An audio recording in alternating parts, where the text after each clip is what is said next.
Dr. Hejin stared at his computer screen, his eyes burning from looking at DNA sequences for the past 12 hours. The soft hum of the research vessel's engines was the only sound in the late-night shift aboard the Stellar Pioneer. He reached for his coffee cup, found it empty, and sighed. Something wasn't right with these sequences. "You're still here." Dr. Yuna's voice made him jump. She stood in the doorway of the lab, her white coat wrinkled from her own long day of work. "It's almost midnight, ship time." "Look at this," Hejin said, waving her over. "I've been comparing human DNA with the samples we collected from the Centauri system. There's something strange in our genetic code." Yuna walked over, pulling up a chair. Her eyes narrowed as she looked at the screen. "Strange how?" "See these sections?" Hejin pointed to several highlighted segments. "They're like old computer code, parts that don't seem to do anything, but they're still there. But that's not the weird part." He typed a few commands, and the screen zoomed in on one section. "Look at the markers." Yuna leaned closer, her tired eyes suddenly wide awake. "That can't be right." She grabbed the mouse from him, scrolling through the sequence. "Run it again." Hejin had already run it 20 times, but he did it again anyway. The result was the same. Scattered throughout human DNA were sections marked with a single word: deprecated. "That's impossible," Yuna whispered. "DNA doesn't work like this. It can't label itself." "Maybe it's not supposed to," Hejin said, pulling up more sequences. "But it's there in every human sample we have. Not just one person. Everyone. And look at the date stamps. The markers were old. Incredibly old. Millions of years old." "Someone," Yuna paused, choosing her words carefully, "or something, marked these sections, like a programmer marking old code that shouldn't be used anymore." Hejin nodded. "But here's what's really interesting." He pulled up another window, showing active gene sequences. These deprecated sections, they're still perfectly preserved. In normal DNA, unused sections decay over time. These are maintained. Something is keeping them intact. The ship's night cycle lighting cast a blue glow over their faces as they stared at the screen. Outside the lab's window, stars streaked by as the Stellar Pioneer continued its research mission through space. "We need to activate one," Yuna said suddenly. Hejin turned to her, shocked. "Are you crazy? We don't know what they do." "Exactly," she said, her eyes bright with excitement. "These sections are huge, Hejin. They make up almost 15% of our DNA. That's not jump code. That's functionality. Functionality someone wanted to turn off but keep around. Or needed to turn off," Hejin muttered. The ship's computer beeped, starting its morning cycle. They had worked through the night without realizing it. The lab's lights gradually brightened to day cycle levels. "We should tell the captain," Hejin said, saving his findings. "This is bigger than us." Yuna was already at her own computer, pulling up research protocols. "We'll need a full team. Computational biology, genetics, evolutionary experts." She looked up at him. "This could change everything we know about human evolution. Or human design," Hejin said quietly. The words hung in the air between them. The implications were enormous. If these sections were truly deprecated, marked by some ancient process or intelligence, then what were humans before? What had they been capable of? And most importantly, why was it turned off? As the day shift scientists began filtering into the lab, Hejin and Yuna shared a look. They had started something, opened a door that couldn't be closed. Somewhere in their DNA lay a truth about humanity's past, carefully preserved but deliberately disabled, waiting to be rediscovered. The scariest part wasn't finding something hidden in human DNA. The scariest part was realizing it had been hidden there on purpose. Hejin looked back at his screen, at the endless lines of genetic code with their mysterious, deprecated tags, and wondered if some things were better left in the past. But as he watched Yuna begin assembling their research team, he knew it was too late for second thoughts. The discovery was made. Now they had to face whatever came next. 3 weeks after their discovery, the Stellar Pioneer's warning systems blared to life. Unknown vessel approaching. The ship's AI announced. Size indicates Class 4 research vessel. Non-human design. Daeho, the ship's first contact specialist, rushed to the bridge. His heart was beating fast. After 15 years of space exploration, this would be humanity's first encounter with an advanced alien species. "Show me," he ordered. The main screen lit up. The approaching ship was beautiful. It looked like liquid silver, flowing and shifting as it moved through space. It was 3 times the size of the Stellar Pioneer. "They're hailing us," the communications officer said. Daeho straightened his uniform. "Accept the call." The screen changed. Standing, or perhaps floating, before them was a being unlike anything they had seen before. It looked like a collection of geometric shapes made of light, constantly rearranging themselves into new patterns. "Greetings, humans," the being said in perfect English. "We are the Rimari. We detected your genetic research activities. We need to talk." Daeho glanced at Hejin and Yuna, who had just arrived on the bridge. They looked as surprised as he felt. "We welcome peaceful contact," Daeho said carefully. "I am First Contact Specialist Daeho of the Earth Research Vessel Stellar Pioneer. I am Chief Geneticist Val of the Rimari Science Fleet," the being replied. "May we dock with your vessel? What we need to discuss should be done in person." After getting approval from the captain, they guided the Rimari ship to dock. 20 minutes later, Daeho, Hojin, and Yuna stood at the airlock, waiting. The door opened with a soft hiss. 3 Rimari floated through. Up close, their bodies of light were even more fascinating. They seemed to pulse with different colors as they moved. "Your DNA research," Val said without preamble. "Show us." Hejin led them to the lab, explaining their discovery of the deprecated sequences. As he spoke, the Rimari's light patterns became more erratic. "We feared this," Val said. "In all our exploration, spanning thousands of years and millions of species, we have only seen such markers 7 times. What happened to those species?" Yuna asked. The Rimari's colors darkened. "They are gone now. All of them." A heavy silence filled the lab. Hejin's hands trembled slightly as he pulled up their research on the main screen. "But this is different," another Rimari said, moving closer to the screen. "These markers are far older than any we've seen before. And the preservation pattern, fascinating. Your species," Val said, turning to face them, "should not exist. The level of genetic engineering required to create these markers, it suggests your ancestors possessed technology far beyond your current level, beyond even our level." "Are you saying humans used to be more advanced?" Daeho asked. "Not just more advanced," Val replied. "Based on these markers, your species was once one of the most powerful in the galaxy. But something happened.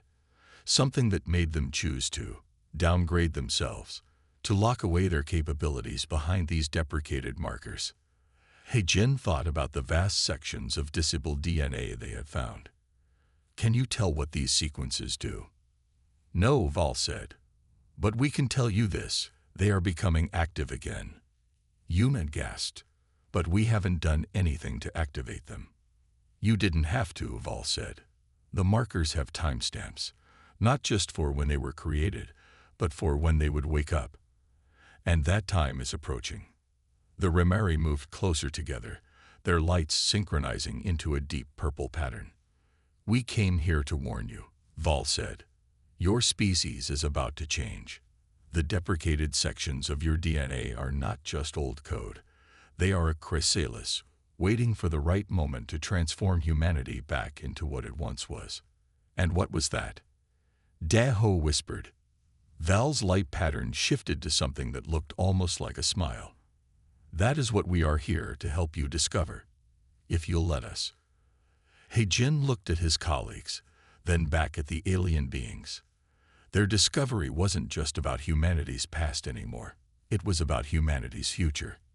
And that future was about to begin. Dr. Jai-1 sat surrounded by holographic displays in the Stellar Pioneer's main lab. The Remeri had shared their genetic database, and she hadn't slept in 2 days studying it. Thousands of species' DNA patterns floated around her like a galaxy of genetic information. "You should rest," Sun Mai said, entering the lab with 2 cups of coffee. The young researcher handed one to Jai-1. "The data will still be here tomorrow." "Look at this," Jai-1 said, ignoring the suggestion. She gestured at one of the displays. In every other species that had deprecated markers, the sequences disappeared within 3 or 4 generations. They just broke down, like unused code that gets deleted. Sun Mai sat down beside her. "But human DNA is different. Very different." Jai-1 pulled up the human genome display. "Our deprecated sections have been stable for millions of years. Something is actively maintaining them, keeping them ready." The lab door opened, and Val, the Remeri chief geneticist, floated in. The alien's light patterns were a concerned shade of blue. "You've found it," then Val said. "The preservation pattern." Jai-1 nodded. "Why is it so different in humans?" "Because," Val's colors shifted to a deep purple, "your species wasn't meant to stay downgraded forever. The other species we found with deprecated sequences, they were experiments. Attempts to copy what your ancestors did, but they failed because they couldn't maintain the code." Sun Mai leaned forward. "Are you saying someone tried to copy human genetic engineering?" "Many tried," Val replied, "but none succeeded. The level of complexity in your deprecated sequences, it's like comparing a child's drawing to a masterpiece. The others could make simple markers, but they couldn't create the safety systems, the maintenance protocols, the activation triggers." Jai-1 pulled up another display, this one showing the age of different genetic sequences. "These markers are over 3 million years old. That's before modern humans even existed." "No," Val said. "That's before what you think of as modern humans existed. Your current form is not your species' final form. It's more like a cocoon." The room fell silent as they considered this. Sun Mai's hands trembled slightly as she took a sip of her coffee. "There's something else," Jai-1 said, pulling up a new set of data. "I've been comparing DNA samples from different time periods. The deprecated sections are becoming more active, slowly but steadily." Val's light patterns became agitated. "How long?" "Based on the rate of change." Jai-1 did some quick calculations. "The first major activation could happen within months." "Then we must warn your leaders," Val said. "When these sequences activate, your people will begin to change. Some will handle it better than others. There will be fear, confusion, possibly violence." "Change how?" Sun Mai asked. "We don't know exactly," Val replied. "But based on what we can read in the code, your ancestors were beings of immense power. They could manipulate energy, matter, possibly even space-time itself. And they locked all of that knowledge and power away in your DNA, waiting for the right time to return." Jai-1 gestured at another display. "But why? Why would they do this?" "That's what worries us most," Val said. "In all our research, we've never found a species that chose to downgrade itself. It goes against every evolutionary instinct. Whatever made your ancestors take such a drastic step, it must have been something terrible." Sun Mai stood up and walked to the window, looking out at the stars. "Or something wonderful," she said quietly. They all turned to look at her. "Think about it," she continued. "If our ancestors were as powerful as you say, maybe they didn't lock away their powers out of fear. Maybe they did it out of love. To give other species a chance to evolve without being overshadowed. To let the galaxy develop naturally." Val's colors shifted to a pattern they had never seen before. An interesting theory. And if true, it means humanity's return to power was planned from the start. The question is, are you ready for it? Jaiwan looked at the displays around her, at the complex dance of genetic code that held the secrets of humanity's past and future. "Ready or not," she said, "it's happening. We need to prepare." The deprecated sections of human DNA had kept their secrets for millions of years. Now those secrets were about to be revealed, for better or worse. And the clock was ticking. "Are you sure about this?" He Jin asked, looking at the small test chamber. Inside, a single human cell floated in nutrient fluid, carefully isolated from everything else. "No," Dr. Yuna admitted, "but we need to know what these sequences do before they start activating on their own." They stood in the Stellar Pioneer's most secure lab. The Remeri had helped them set it up, adding their own safety systems to the human ones. Val floated nearby, light patterns showing both excitement and concern. "We've chosen the smallest deprecated sequence we could find," Yuma continued. "It's only 50 base pairs long. Whatever it does, it can't be too dramatic." He-Jin looked at the activation controls. After weeks of study, they had finally figured out how to wake up the ancient DNA. The sequence they had chosen was like a tiny footnote in the vast library of deprecated code. "Beginning activation," Yuna announced. Her fingers moved over the controls, entering the complex sequence they had discovered. The cell in the chamber began to glow. "That's impossible," He-Jin whispered. "Cells don't produce light." "They didn't," Val corrected, "but they used to." The glow grew stronger, pulsing with a gentle blue light. Data streamed across their screens as the cell's behavior changed.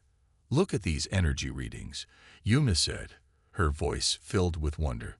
"The cell is producing more energy than should be possible. And look at its structure. It's becoming more complex." He-Jin studied the readings. The cell was doing things that defied everything they knew about biology.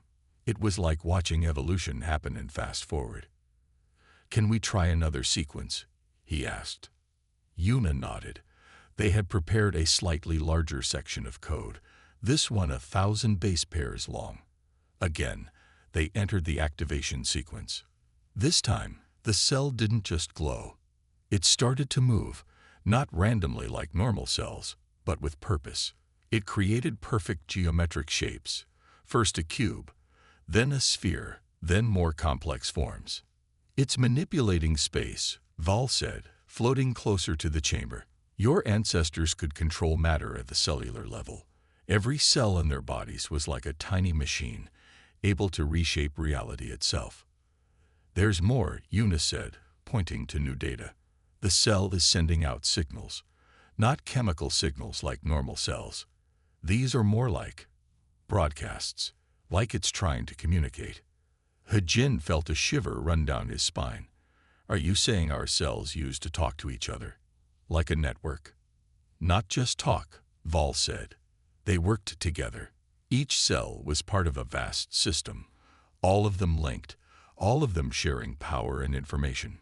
Your ancestors weren't just individuals, they were living collectives of trillions of conscious cells." "But why would they give that up?"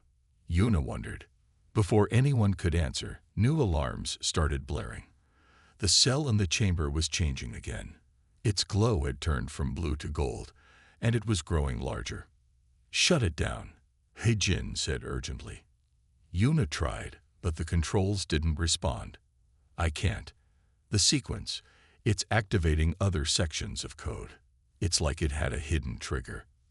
Val's light patterns turned bright red. Emergency containment. Now. The chamber sealed itself automatically, extra barriers sliding into place. Inside, the cell continued to change. It was now the size of a marble and getting bigger. "Look at this," He-Jin said, pointing to new data. "It's not just growing. It's remembering." On the screens, they could see information pouring out of the activated DNA. Not just biological data, but what looked like memories.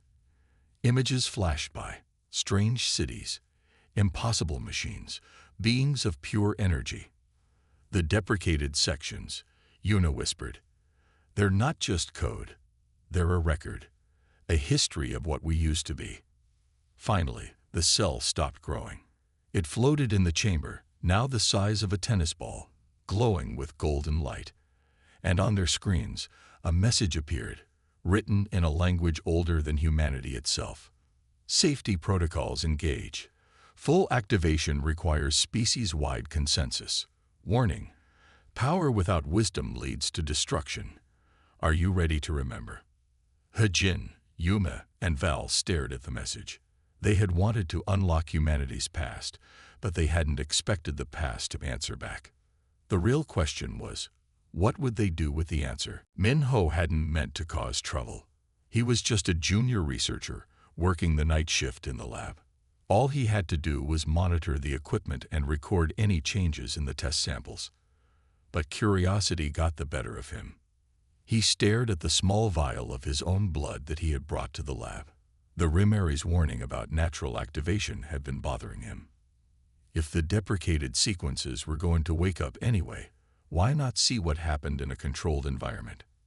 Just a tiny test, he whispered to himself, placing a drop of blood in the analyzer. No one needs to know.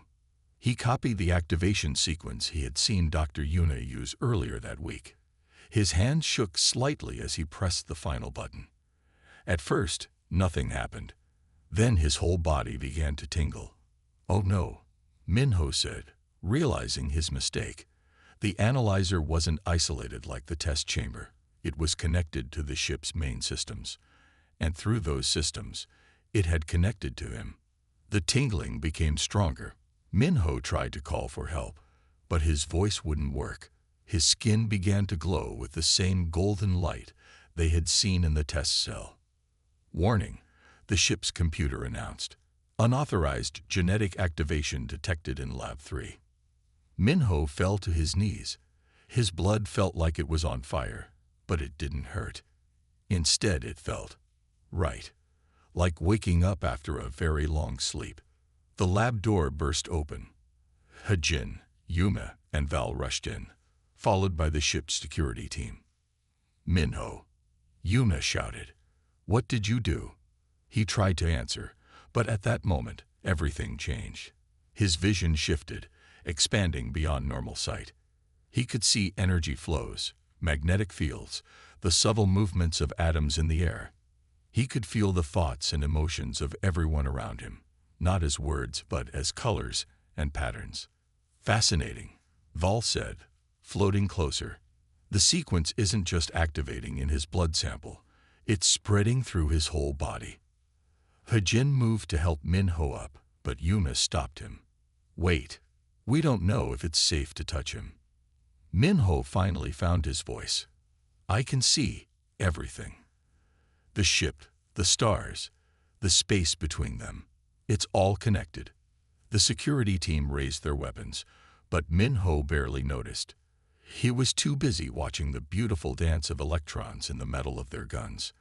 "His cellular structure is changing," Val announced, monitoring a handheld scanner.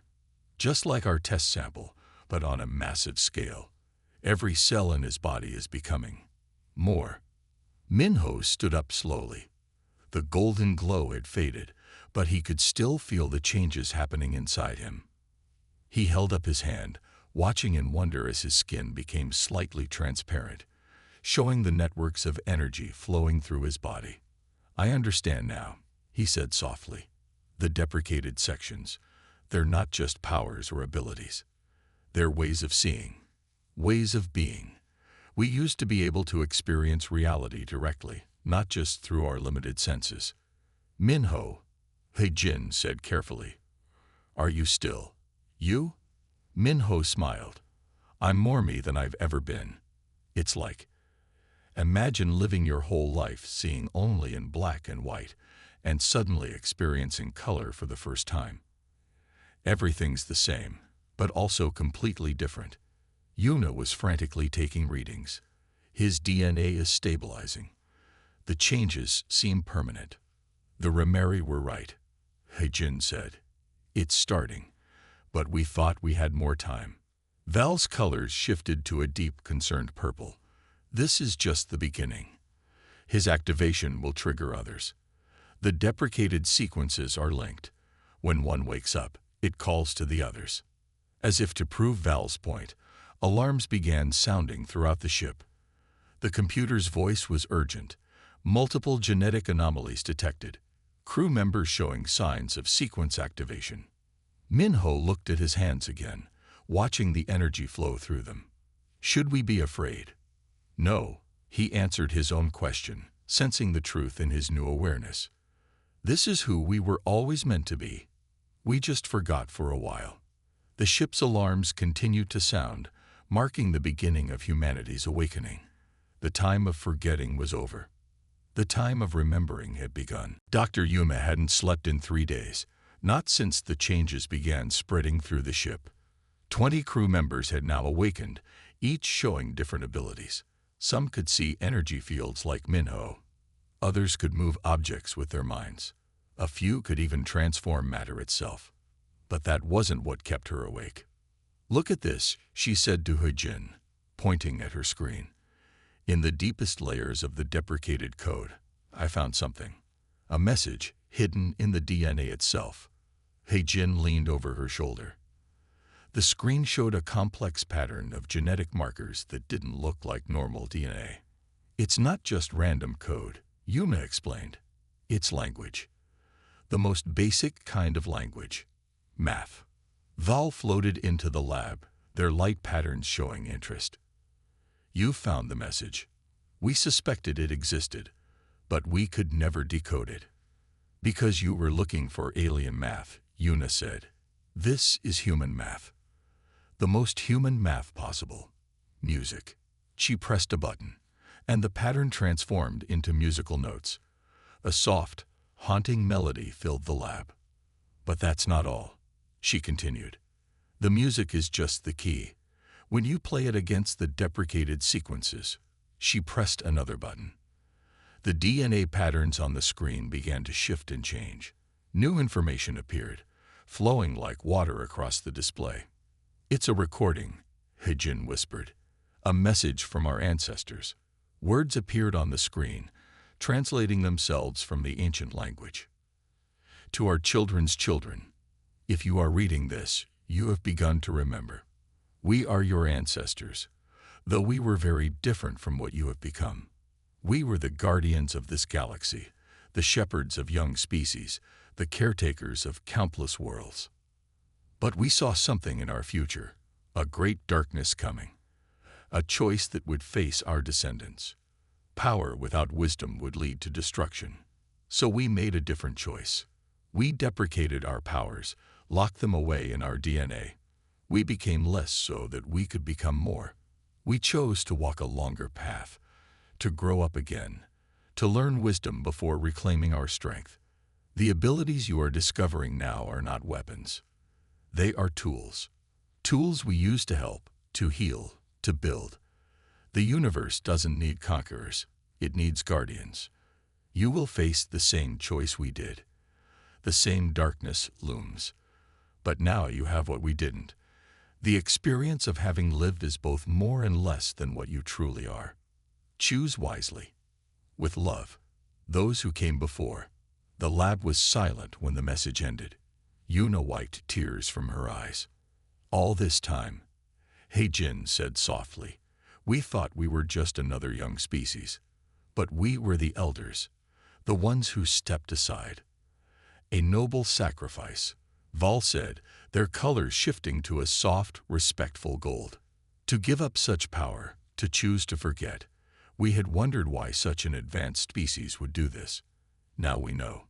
Yuna pulled up more data. "The activation sequence we're seeing, it's not random. The deprecated sections are waking up in a specific order. First perception, then understanding, then ability. They made sure we would understand our power before we could fully use it. There's something else." Hojin pointed at a new pattern emerging on the screen. "Look at the activation triggers. They're tied to emotional and social development. The sequences only wake up in people who are ready, people who have the wisdom to use them properly." Val moved closer to the screen. "That explains why some crew members are changing and others aren't. It's not just about genetics. It's about growth," Yuna finished. "Personal growth. The kind that only comes from living as a normal human, facing normal human challenges. Our ancestors made sure we would learn the most important lessons before we got our powers back. He-Jin looked out the lab window at the stars. The question is, have we learned enough? Are we ready to be guardians again? As if in answer, more alarms sounded through the ship. 3 more crew members had begun to change. The awakening was spreading faster now. Soon, they would have to tell Earth what was happening. The time of choosing was coming. And this time, humanity would face it with both power and wisdom, just as their ancestors had planned. The deprecated code wasn't a downgrade after all. It was a gift, waiting for the right moment to be opened. The Stellar Pioneers meeting room was packed. The entire crew had gathered to hear what the Remeri had to say. Val floated at the front of the room, their light patterns shifting between worried red and cautious yellow. "We have seen this before," Val said. 7 other species discovered their deprecated sequences. All of them rushed to activate them. All of them destroyed themselves. Tai Yang, the ship's security chief, stood up. But they didn't have what we have. They didn't have the message from our ancestors. They didn't understand what the power was for. True, Val admitted, but that's not why I called this meeting. Their colors darkened. We've detected something on Earth.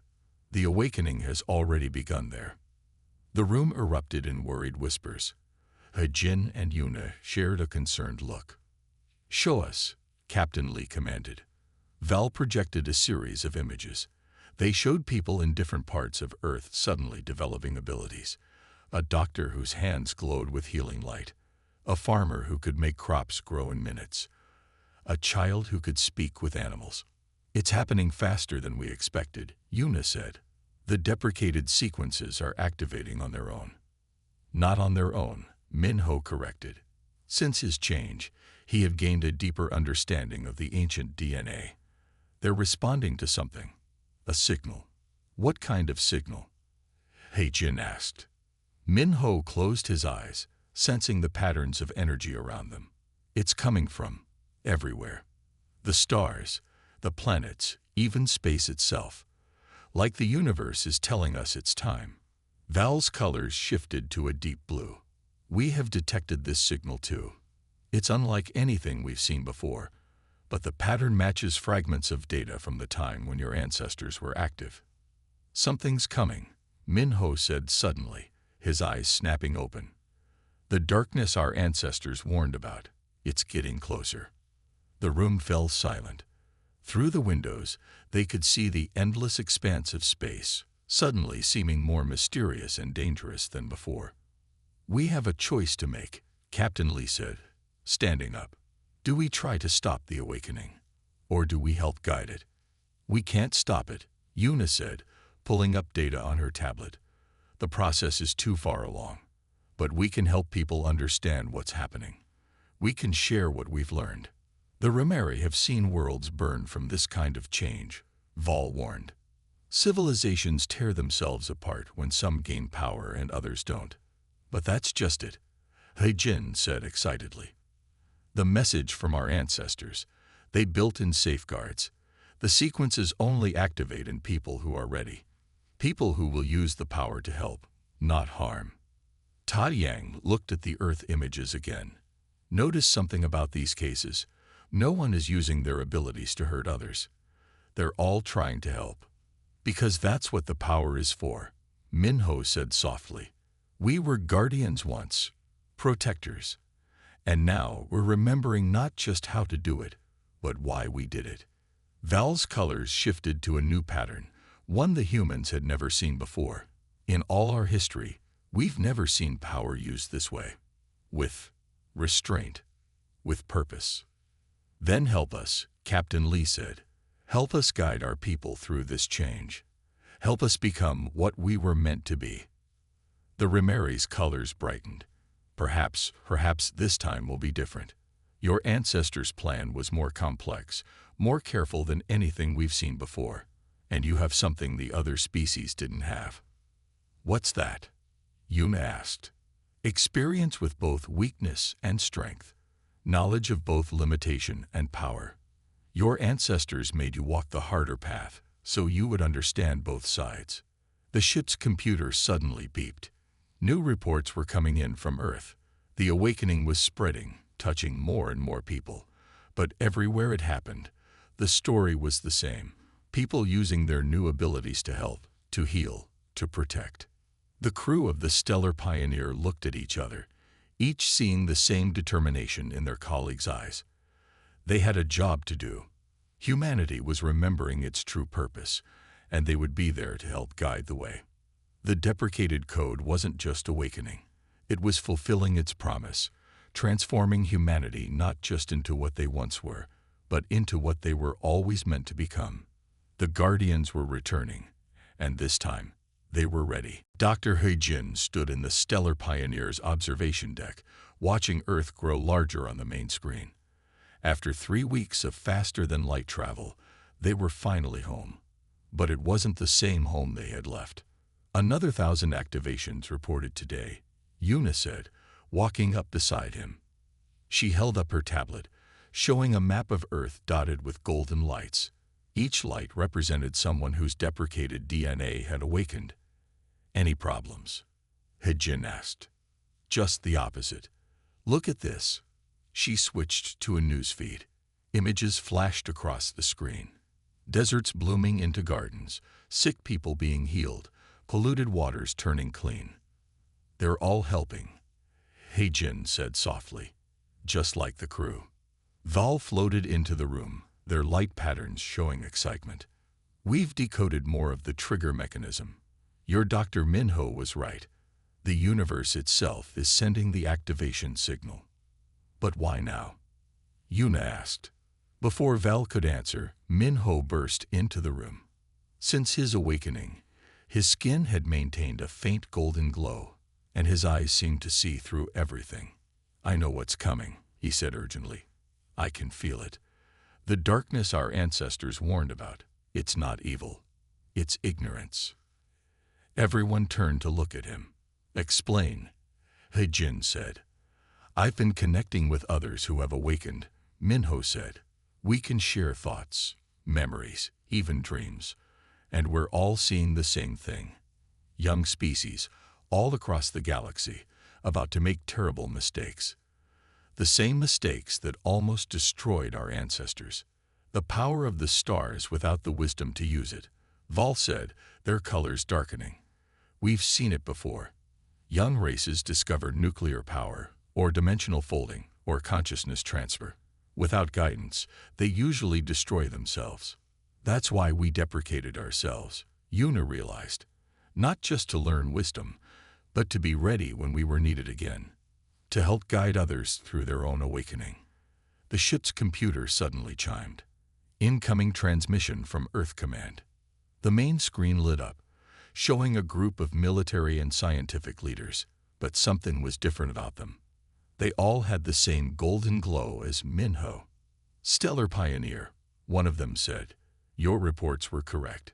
Humanity is changing, but not randomly. The abilities are appearing in people who work in healthcare, environmental protection, education, peacekeeping. People whose first instinct is to help others. The deprecated sequences, He-Jin explained, they're programmed to activate based on character, not just genetics. Our ancestors made sure the power would only return to those who would use it wisely. Another leader spoke up. We're getting signals from deep space, other species, young ones, about to make breakthrough discoveries. They'll need guidance. That's why the universe activated the signal now, Minho said. It's time for the Guardians to return. The galaxy needs teachers. Val's colors shifted to a bright, hopeful blue. In all our studies of deprecated sequences, we never imagined this. A species that chose to forget its power, only to reclaim it when others needed guidance. It's beautiful. Yuna looked at her own hands, watching as a soft golden glow began to appear. The change was spreading through her too, but slowly, naturally. She could feel the wisdom of ages flowing into her mind, but tempered by her human experiences, her human heart. We're not just remembering what we were, she said. We're becoming something new, something better. The deprecated sequences weren't just storing our old abilities. They were giving us time to grow into them properly. The screen filled with more reports from Earth. The awakening was accelerating, but controlled, purposeful. Each new activation brought not just power, but understanding. Not just ability, but responsibility. Hajin smiled as he felt the first tingles of change in his own DNA. The scariest part about human DNA wasn't the deprecated sections themselves. It was the realization that they were never truly deprecated at all. They were just waiting for humanity to be ready to use them right. And now, finally, they were ready. 1 year had passed since the first activation aboard the Stellar Pioneer. Dr. Hajin stood in the Great Hall of the newly built Galactic Guidance Center in Seoul, looking out at the assembled representatives from 100 young civilizations. The beings before him came in all shapes and sizes. Some were made of light, like the Rimari. Others were crystalline, or gaseous, or looked almost human. All of them had one thing in common. They were on the brink of discovering powers that could either lift them to the stars or destroy them completely. "That's why we're here," Hajin said, his voice carrying clearly through the translator fields. His skin glowed with a soft golden light, matching the gentle illumination that now surrounded all awakened humans. "To help you avoid the mistakes we once made, to guide you through your own awakening." Dr. Yuna stepped forward. Over the past year, her connection to the deprecated sequences had grown stronger than most. She could see the flows of possibility around each species, the paths they might take. "We were once like you," she said, standing at the edge of great power, unsure which way to step. "Our ancestors faced the same choice, to use power for dominance, or to use it for growth. Val floated near them, their light patterns showing pride and hope. The Rimari had become humanity's closest allies, helping them establish contact with young species across the galaxy. They chose a harder path," Yuna continued. "They locked away their power, became less than they were, so they could learn the most important lesson. Wisdom comes from understanding both strength and weakness." Minho, now head of the Earth's Awakening Guidance Program, raised his hand. Above him, a hologram appeared, showing the deprecated sequences in human DNA. "These markers weren't a sign of something lost," he explained. "They were a gift from our ancestors, a way to ensure that when we regained our powers, we would use them not to rule, but to guide, not to conquer, but to protect." The assembled aliens murmured among themselves. Many of them had discovered similar sequences in their own DNA, though none as complex or carefully designed as the human ones. "You don't need to follow our path exactly," Hajin said. "Each species must find its own way, but we can help you avoid the dangers. We can show you how to grow safely into your power." A young crystalline being raised what might have been an arm. "But how can we trust power? How can we be sure we won't destroy ourselves?" Yuna smiled. "Because you're asking that question. The fact that you fear power's corruption shows you're ready to learn about it. That's what our ancestors understood. It's not about being perfect. It's about being aware." The Great Hall's ceiling opened to the stars. Earth glowed in the night sky, now surrounded by a faint golden aura visible from space, the combined light of billions of awakened humans, each using their restored powers to help and heal. "The deprecated sections of our DNA taught us something important," Hajin said. "True power isn't about control. It's about guidance, protection, growth." He gestured to the assembled beings. "Look around you. Each of you has the potential to become something amazing. Our job isn't to tell you what to become. It's to help you find out safely." As if to emphasize his words, the golden glow around the awakened humans grew brighter, filling the hall with warm, comforting light. The young species watched in wonder as patterns of energy danced in the air, showing the interconnected web of life and possibility that linked all beings. "The scariest part about human DNA wasn't the deprecated sections," Yuna said softly. "It was the responsibility they represented. The duty to use power wisely, to help others find their way. She looked out at the assembled beings, seeing in them the same potential that humanity's ancestors had seen in their own children so long ago. "Welcome," she said, "to the beginning of your journey. We are the guardians, the guides, the helpers, and we are here to light your way." The young species rose as one, their various forms of applause filling the hall. Above them, the stars seemed to shine brighter, as if welcoming a new age of guided growth and protected development. Humanity had remembered its purpose at last. The deprecated code had done its job. The guardians had returned, wiser and kinder than before, ready to help the next generation reach for the stars. The end.